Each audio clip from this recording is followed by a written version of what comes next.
la série qui avait été commencée déjà depuis 3 mois, mais dont seulement quelques cours avaient été faits, et cette série donc, qui s'appelle Les évangiles à la lumière du Tanakh, expliquer comment ces évangiles ont été construits, mais non pas selon la façon, je dirais, très évangélique, très protestante ou catholique, mais selon la pensée vraiment hébraïque. C'est très intéressant, vous allez voir les particularités du texte.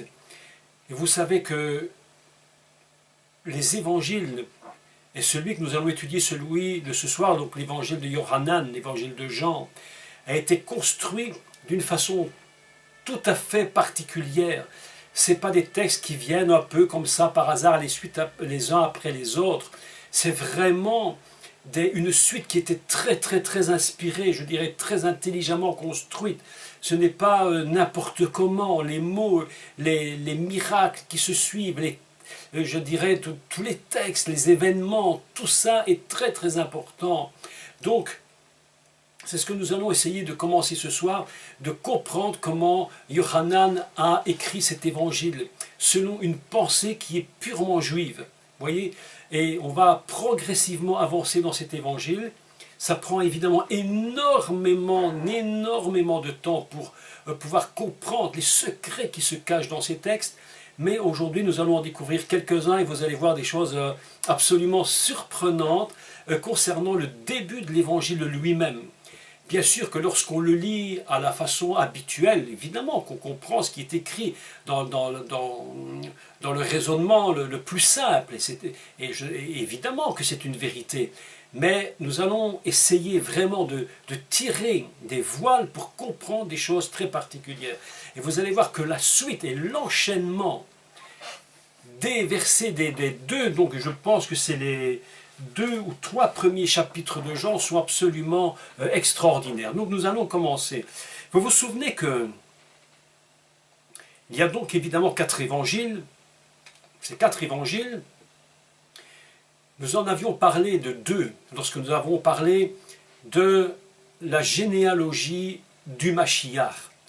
Et nous avions vu qu'il y avait Matthieu et Luc avaient donc ces 2 généalogies qui allaient expliquer au peuple d'Israël, puisque c'est aux Juifs très particulièrement que cela va s'adresser dès le départ, que Yeshua est véritablement le Messie et qu'il est né donc d'une vierge, qu'on appelle donc Alma, c'est-à-dire celle qui est cachée, qui ne s'était jamais dévoilée à personne.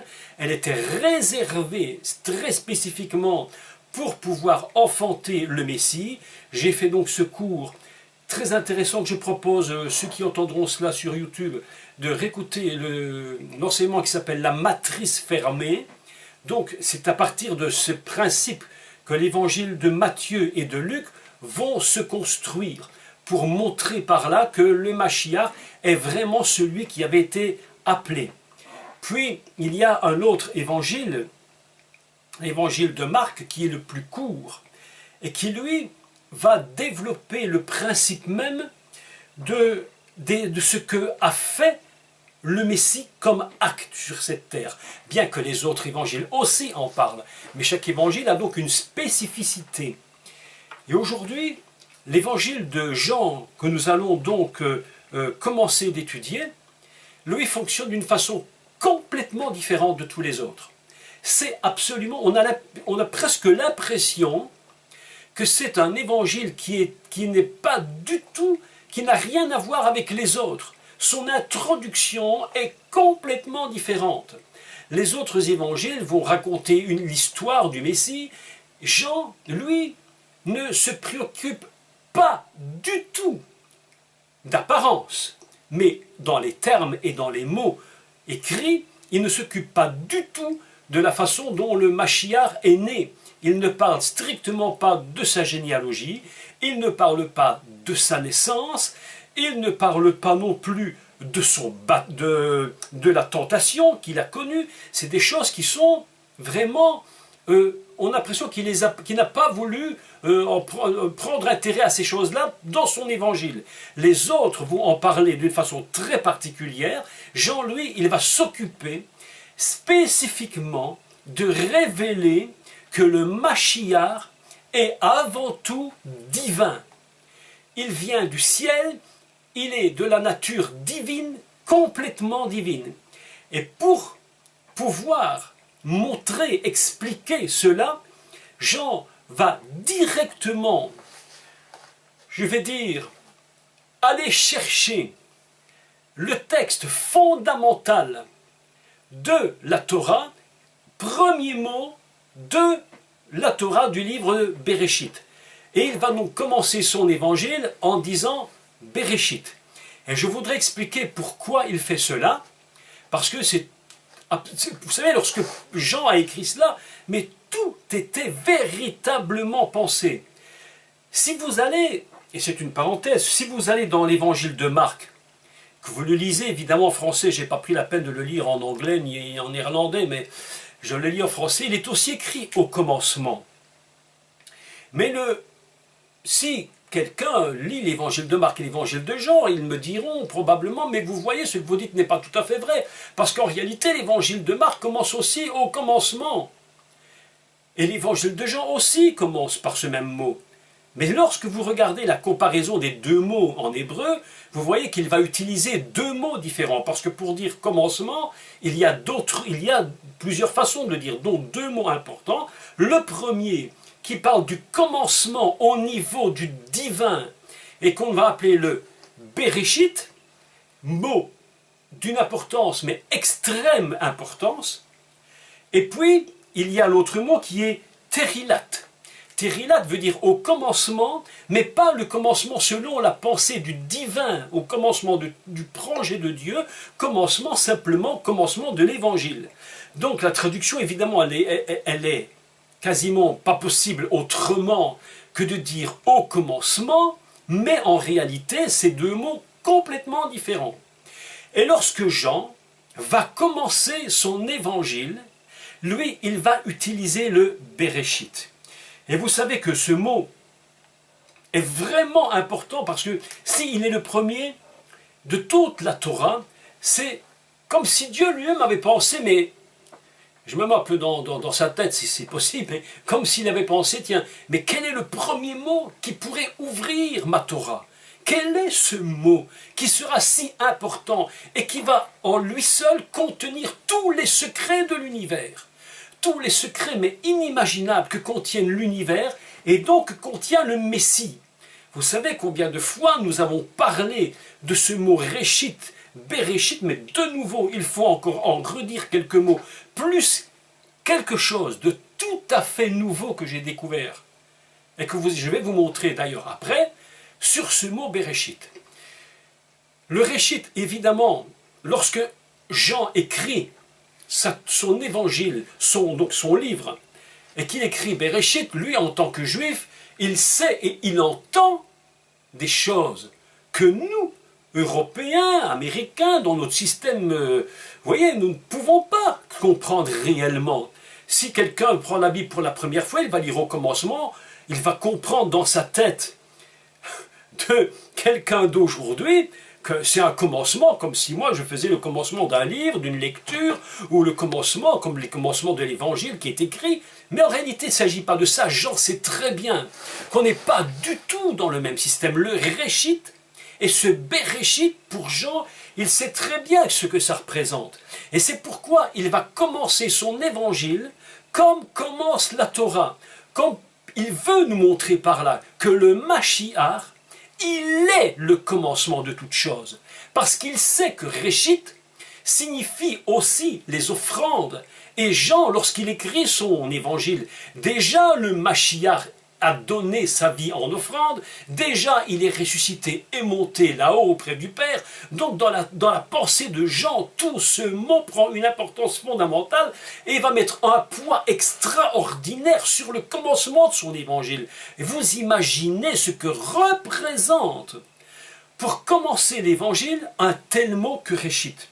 Absolument incroyable. Les dîmes, les prémices, le commencement de toute chose, le projet divin qui est le Mashiach, tout a été fait par lui. Mais avant d'aller plus loin et de vous montrer quelque chose de surprenant, on va lire ensemble donc l'évangile de Jean.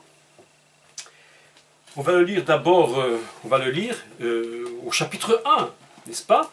Donc si vous avez votre Bible, vous la prenez, et nous allons faire cette lecture, et puis on va commenter le reste.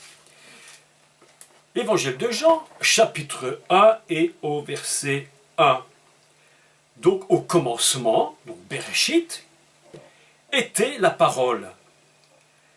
Et la parole était avec Dieu, et la parole était Dieu.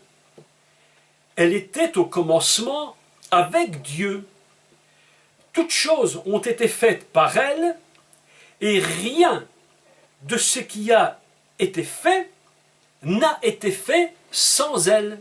Vous imaginez l'introduction d'un texte comme celui-là. C'est vraiment extraordinaire.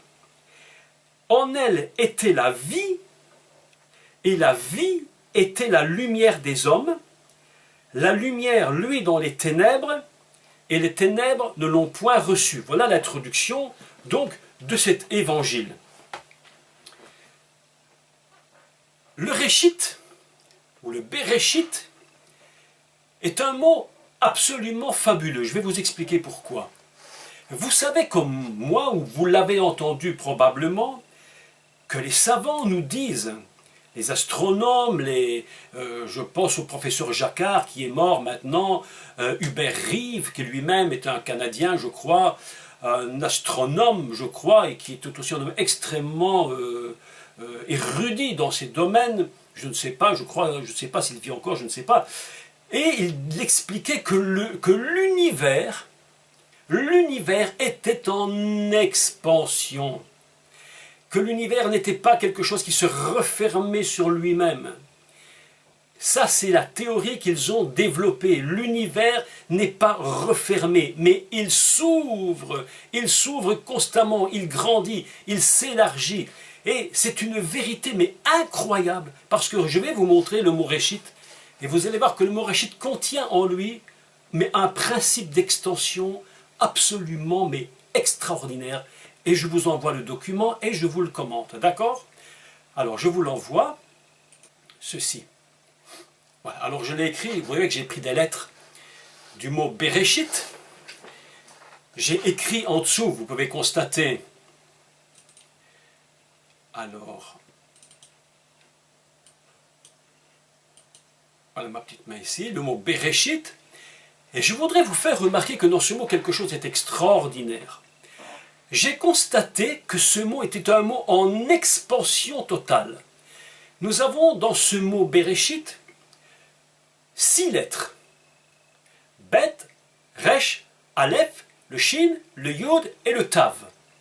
Si vous regardez bien les lettres que j'ai choisies, que j'ai mis donc en dessous, vous allez constater que dans le mot Bereshit, nous avons les lettres, les 2 premières lettres, de l'alphabet hébraïque, Aleph, Bet, que j'ai reporté en dessous. Si on continue du côté droit, eh bien, on a Aleph, Bet, Gimel, Daled, le He, le Vav, etc. Et dans ce même mot Bereshit, nous avons les 3 lettres dans l'ordre. Tenez-vous bien, dans l'ordre alphabétique, mais dans l'autre sens.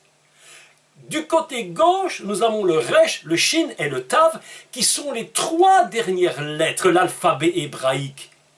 Donc, du côté droit, Aleph, Bet, qui continue vers la droite, si je continue l'alphabet. Du côté gauche, Resh, Shin, Tav, qui continue vers la gauche, et le Aleph, Bet vers la droite. Ainsi, nous constatons une chose extraordinaire, c'est que ce mot est un mot qui est complètement en extension à droite et à gauche. Le Bereshit n'est pas un mot qui se referme sur lui-même, c'est un mot qui s'ouvre complètement et qui s'élargit de la droite vers la gauche, Aleph, Bet, Resh, Shin, Tav. Et derrière, une petite lettre est rajoutée derrière le Tav, c'est le petit Yud, qui est la plus petite lettre dont le Mashiach Yeshua disait, si vous enlevez une seule lettre, un seul Yud de la Torah, et je paraphrase le Mashiach, la Torah s'écroulerait littéralement. Et voilà que ce petit Yud est rajouté, comme si Dieu voulait nous dire, attention, le monde que je crée, mon projet, le Mashiach lui-même, il est mon projet, ce n'est pas un projet qui se ferme, c'est un projet qui est en extension. Regardez à droite, regardez à gauche comme le mot Bereshit est en train de s'ouvrir. Et je vous dis ceci, je vous mets le Yud juste derrière le Tav pour vous dire ceci. Le Yud, c'est la lettre qui touche et qui met la marque, puisque Tav veut dire une marque, un sceau, une signature. Mes amis, voilà une introduction du mot Bereshit, mot en expansion totale. C'est pourquoi lorsque les savants découvrent que l'univers est en expansion, en fait, ils n'ont fait que découvrir quelque chose que la Torah nous dit depuis déjà des milliers d'années. Mais il faut lire les lettres et décoder le mot pour comprendre comment il fonctionne. Aleph, Tav, Aleph, Bet, et je continue. Resh, Shin, Tav, et ça s'élargit. Et ça s'élargit. Et le Mashiach est en train de prendre de l'espace. Et c'est pourquoi l'évangile de Jean commence par cette lettre, commence par ce mot Bereshit, pour nous dire, attention, je vous parle du Mashiach. Mais ce n'est pas un Mashiach qui est quelque chose de terrestre, c'est quelque chose de purement céleste, qui prend une expansion absolument fantastique, absolument extraordinaire. Et Dieu dit, je mets ma marque dedans. Je mets la marque de mon nom à l'intérieur, je mets la force de mon nom, je rajoute un Yud, et nous avons un mot qui se dit Bereshit, un mot en totale expansion. Il s'agit du Mashiach. Mes amis, le Mashiach est absolument le commencement de toute chose. Et c'est pourquoi, lorsque Jean va commencer son exposé sur cette vie du Messie, il va mettre ce mot en premier, et ça donne une force et qui nous révèle littéralement que le Messie n'est pas quelque chose de fermé, mais quelque chose qui s'ouvre constamment, qui s'ouvre. Et c'est pour cela que la parole de Dieu nous enseigne que rien, nous dit Jean, rien n'a été fait sans lui, et tout existe par lui, tout est soutenu par lui. Quoi qu'il arrive, il s'élargit, il est là, il grandit. On ne peut pas le rétrécir, c'est impossible. Ce mot Bereshit, commencement de la Torah, commencement de l'évangile de Jean, est absolument un mot qui révèle la force du Messie à son niveau, j'allais dire, premier divin. Et puis, il va dire que au commencement était la parole. Donc cette extension fantastique, c'est la parole. Mais qu'est-ce que la parole? La question que les gens se posent souvent, c'est Dieu parle. Donc pour le commun des croyants, le commun des mortels, je dirais, Dieu parle, c'est-à-dire qu'il dit des mots. Et évidemment que le mot dabar, ça veut dire parole, donc des mots. Mais lorsqu'il s'agit du divin, Dieu n'a point besoin de dire des mots. Parce qu'au niveau du divin, ce n'est pas des mots qui sont la parole. C'est sa propre essence divine. C'est sa propre nature. Et d'ailleurs, lorsque l'on parle de davar, la parole, ça veut dire également la chose. Et lorsqu'on parle de la chose et de la parole, c'est absolument uni. Il n'y a pas d'espace-temps entre la parole et la chose. C'est une seule et même entité. Au moment où Dieu parle, il n'y a pas d'espace pour que la chose vienne à l'existence. Nous parlons, et entre ce que je dis maintenant et ce que vous entendez chez vous, il y a un espace-temps qui s'écoule, ne serait-ce qu'une fraction de millionième de seconde. Mais il y a un espace-temps. Mais au niveau divin, il n'y a aucun espace-temps. Cette nature expansionnelle du Mashiach est, qu'il prononce des mots ou pas, ce qu'on appelle parole. Parce que dans l'essence divine, dans l'essence profonde de Dieu, il est lui-même le créateur. C'est-à-dire qu'en tant que création, il est parole. Maintenant, nous allons comprendre pourquoi Dieu donne à l'homme le pouvoir de la parole, et qu'il ne le donne pas aux animaux. Et c'est là toute la différence, de donner l'expression des mots aux hommes et pas aux animaux. C'est-à-dire qu'en nous donnant l'expression des mots, nous allons pouvoir prendre la nature divine, littéralement, la mettre en nous et l'exprimer par des sons. Mais Dieu lui-même, que vous l'entendiez audiblement ou pas audiblement, il est de tout instant de sa nature cet être créateur qu'on appelle communément, il est la parole. Et c'est la parole, l'essence divine qui crée. C'est cette essence divine qui crée. Lorsque nous avons reçu de Dieu, l'Esprit de Dieu qui nous donne sa parole, lorsque nous nous exprimons, c'est l'essence divine qui se manifeste à travers des mots, parfois même. Avant même que nous ayons parlé, l'essence divine même peut produire j'allais dire, des miracles et répondre même à nos besoins. Il y a un texte fabuleux d'ailleurs qui dit « Avant même que tu m'aies demandé, avant même, c'est-à-dire tu n'as même pas encore ouvert ta bouche, la parole n'était même pas sortie par des sons, mais déjà même je t'avais entendu. » Pourquoi? Parce que l'essence divine, cette essence divine, elle est la création, elle est créatrice. C'est elle qui tient le monde entier. Rien n'est fait sans elle. Et c'est pourquoi lorsque Jean commence son évangile, il va prendre soin d'expliquer ces choses. Il va dire, attention, je vous parle de la nature du Messie, mais moi je mets l'accent sur un Messie qui est totalement divin.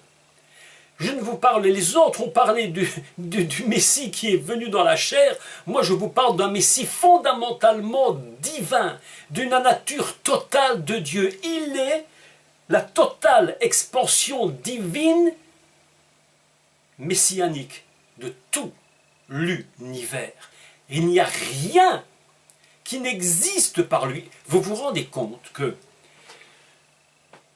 les disciples ont vécu avec Yeshua à ses côtés pendant 3 années plus ou moins. Les gens qui étaient sur terre avec lui, son père, sa mère, ses frères, ses sœurs vivaient à côté de lui. Yeshua faisait son travail de constructeur, de charpentier, je ne sais pas. Mais personne ne pouvait soupçonner qu'en lui se tenait cette force divine primaire de tout l'univers. Mais comment aurait-il pu le comprendre? Est-ce que vous vous rendez compte d'avoir côtoyé le Mashiach, lui avoir parlé, peut-être lui avoir mis la main sur l'épaule, l'avoir écouté? Mes amis, l'évangile de Jean est en train de nous dire Bereshit, Haya Hadabar. Au commencement était la parole, au commencement était la chose, au commencement était le Mashiach. Rien n'existe si ce n'est de lui que ça vient. Et c'est ainsi que Jean va commencer cet évangile, en développant ce thème. La parole d'Abar, dont il est parlé dans l'évangile de Jean, d'Abar, se divise en 2 parties.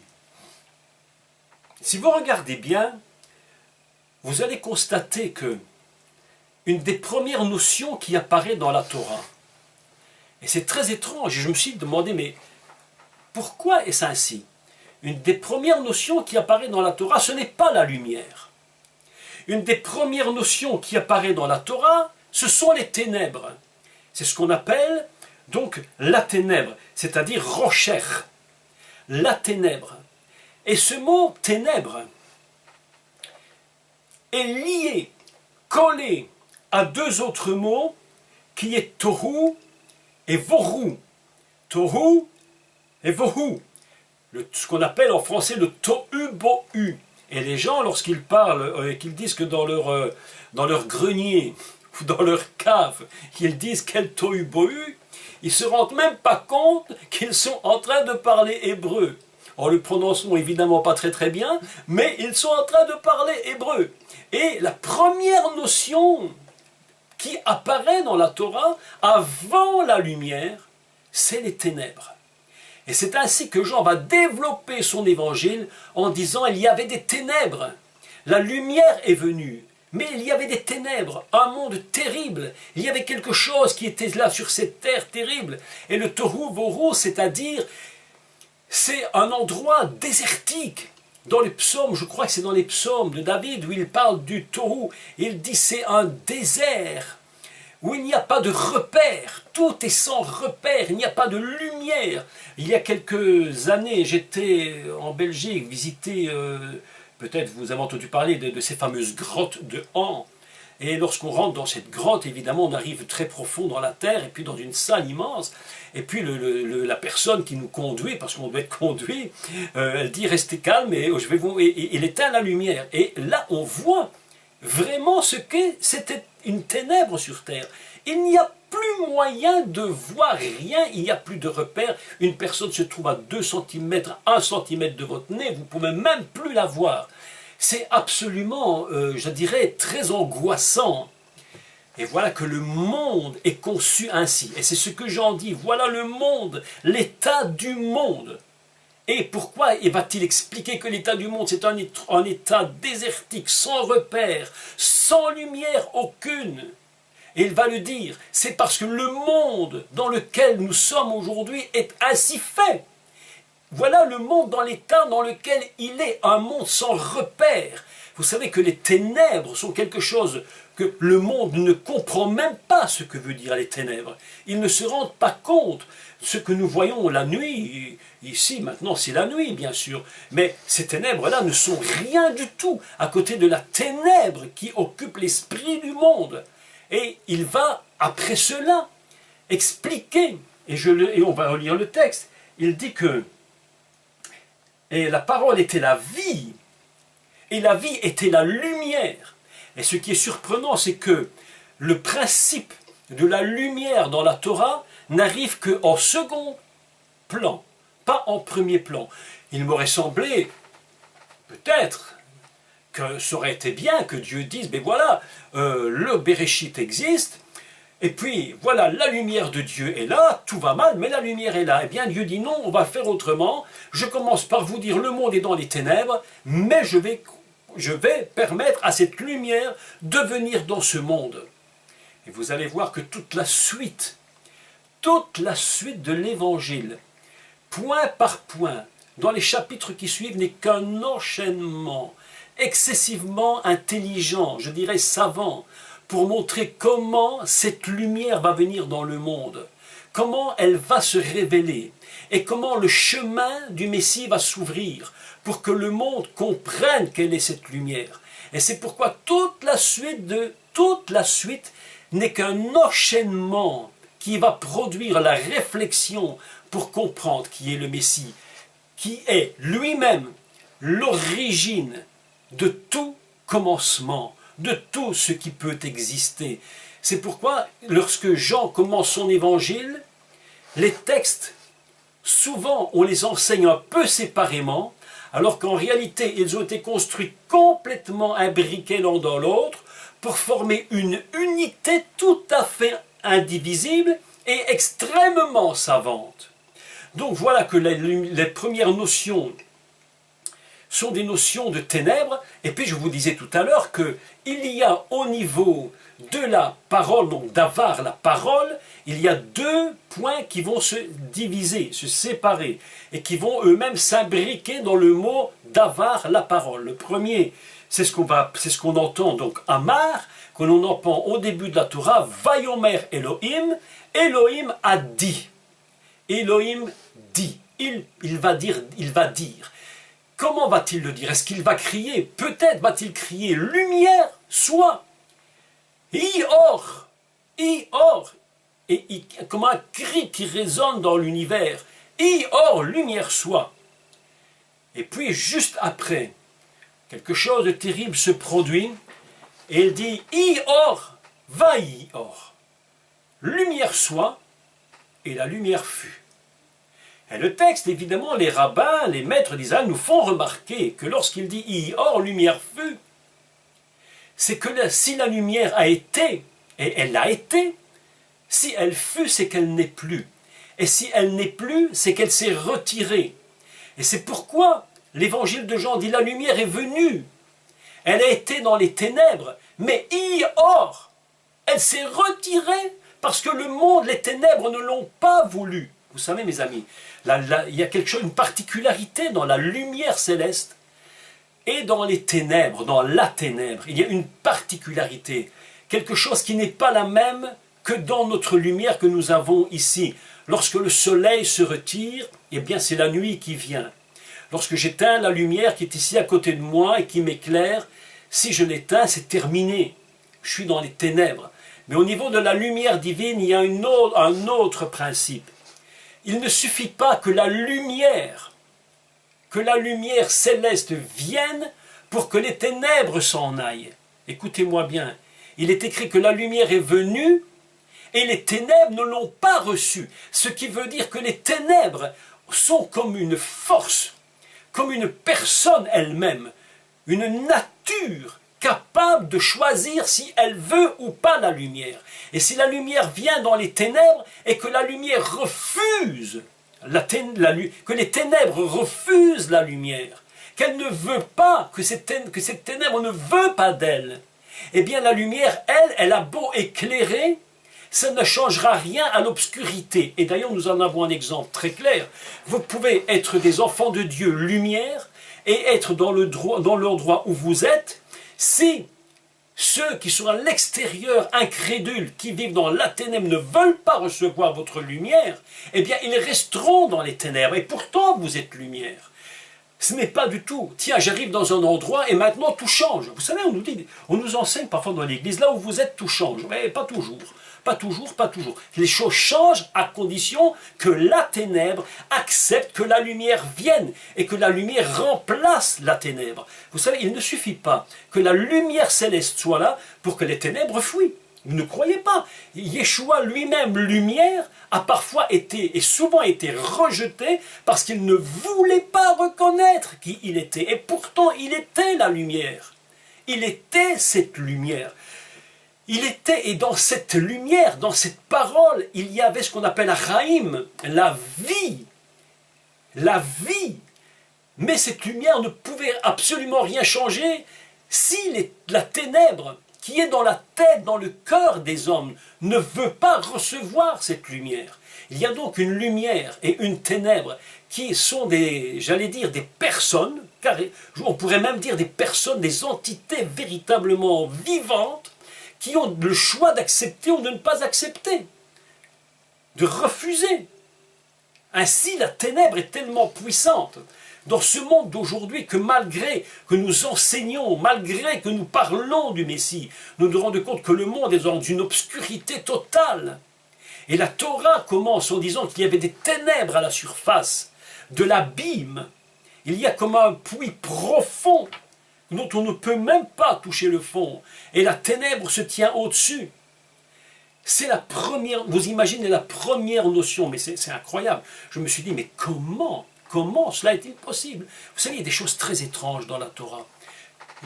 Hier, je parlais avec, je donnais un cours hier après-midi, nous étions mercredi, oui, et je donnais un cours de Torah ici à la maison, et j'expliquais qu'une dame me posait une question au sujet de la mort. C'est une parenthèse que je fais. Elle me posait cette question au sujet de la mort, elle était un peu inquiète par rapport à cela. Elle se posait la question comment ça allait se faire, comment la vie peut-être se terminer, tout ça.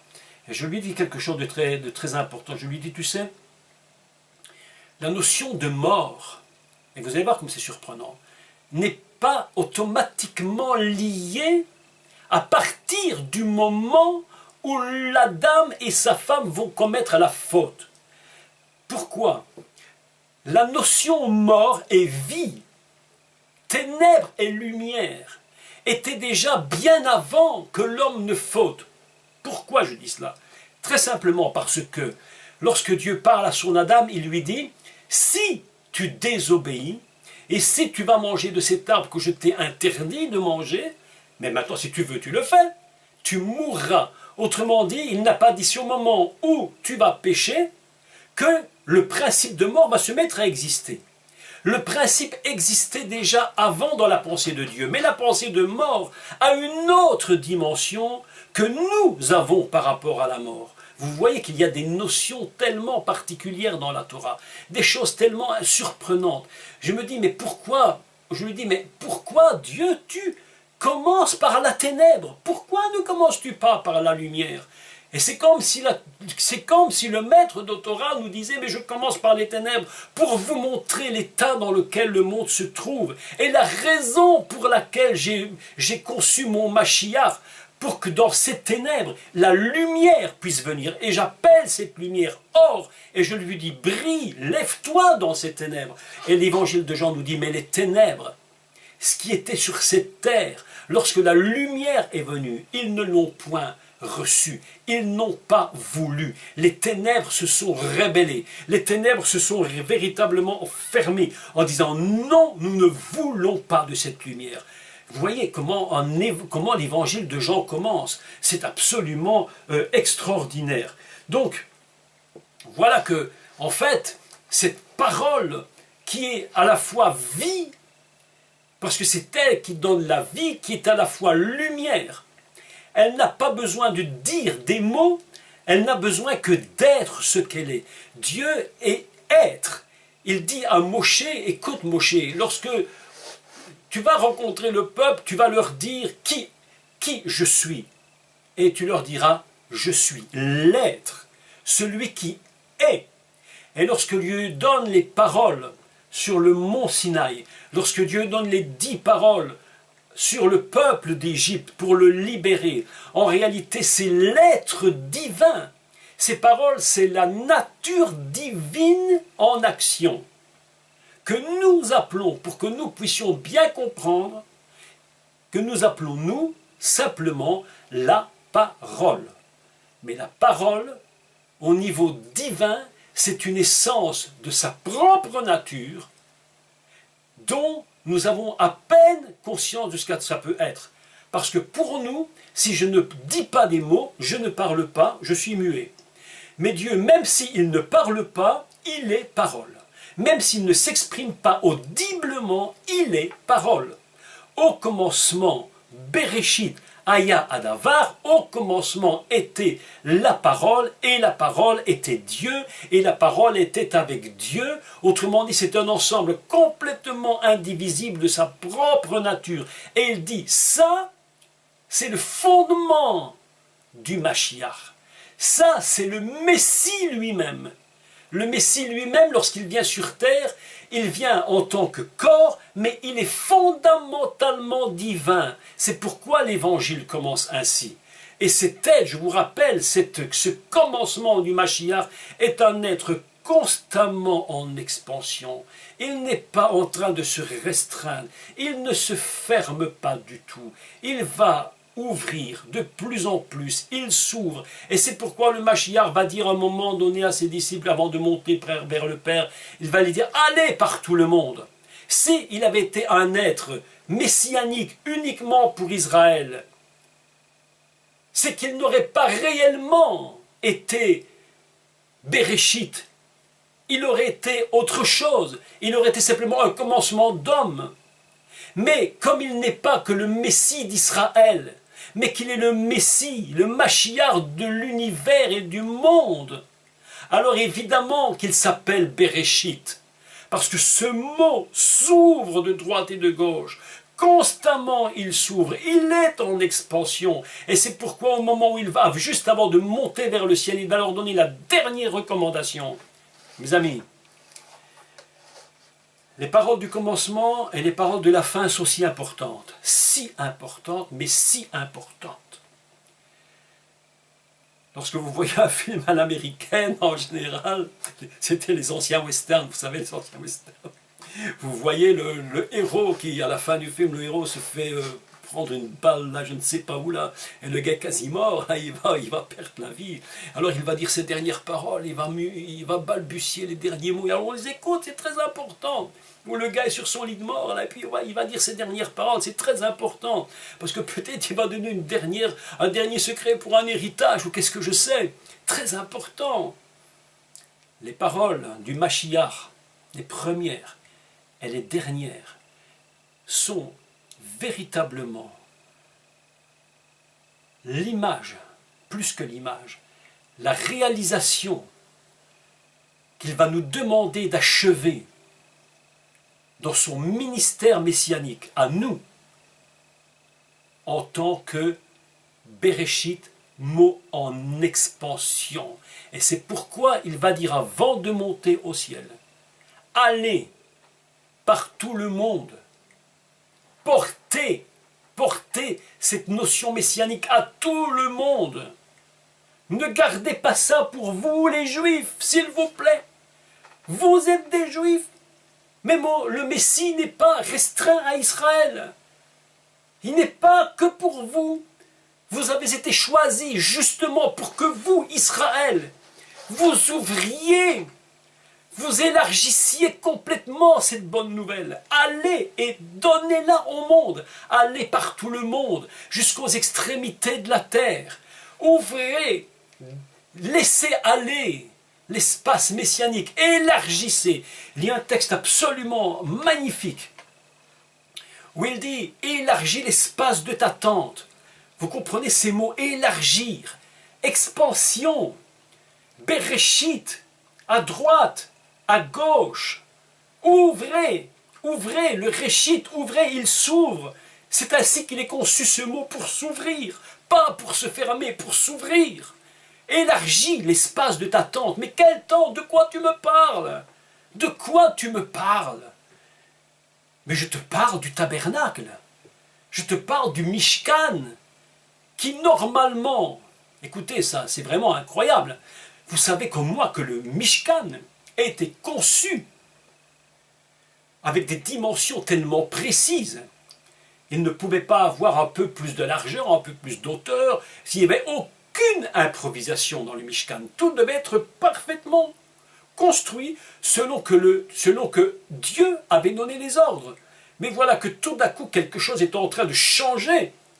Et qu'est-ce qui est en train de changer? C'est que ce qui était pour Israël, et qui était le cœur d'Israël, le Mishkan, la tente du rendez-vous, le lieu où se trouvait la gloire, Dieu dit, mais maintenant, mon peuple, je te supplie, comprends que la notion messianique, c'est une notion de Bereshit, d'expansion. Il dit, ouvre, élargis ta tente, plante les piquets, plante-les de plus en plus loin. Et lorsque tu l'auras planté sur la France, ce piquet, eh bien va la planter plus loin sur la Belgique, puis va sur la Hollande, et puis va au bout du monde. Élargis-toi, prends de l'expansion. Imaginez maintenant ce que représente le commencement de l'évangile de Jean. Mais c'est absolument fabuleux. Lorsque Jean commence son évangile, il fait une référence, mais absolument inimaginable, par rapport à ce que représente le Messie divin. Et ce Messie divin ne peut en aucun cas se restreindre. Il est impossible, mes amis, aussi longtemps que nous prétendrons, que nous garderons notre Mashiach pour nous tout seuls, nous sommes hors de la réalité divine que Dieu nous demande de mettre en action. Nous ne pouvons pas contenir le Mashiach pour nous.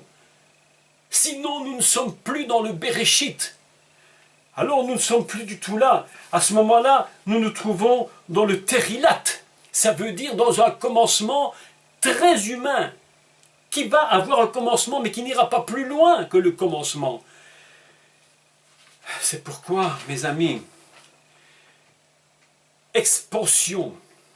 L'évangile de Jean nous dit « Je suis le Messie, je suis le Réchit ». Voilà qui il est, dit Jean. Il est à la fois commencement, il est à la fois parole, il est à la fois lumière, il est à la fois Raïm, la vie.